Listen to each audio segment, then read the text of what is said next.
Hey everyone, welcome back. Are DealSeek save filters not sticking, disappearing after closing the app, or not available at all? Here's the fix.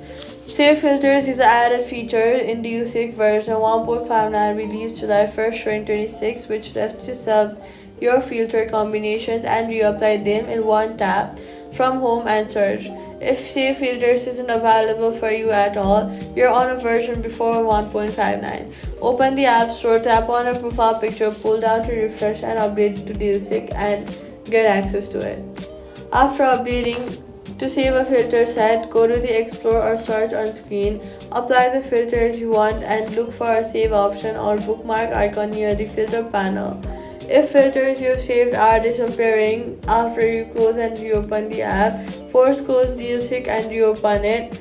Then go to the Settings app, go to General next, then go to iPhone Storage. Scroll down to the list of apps and find DealSeek and check the app has adequate local storage allocated to retain your settings.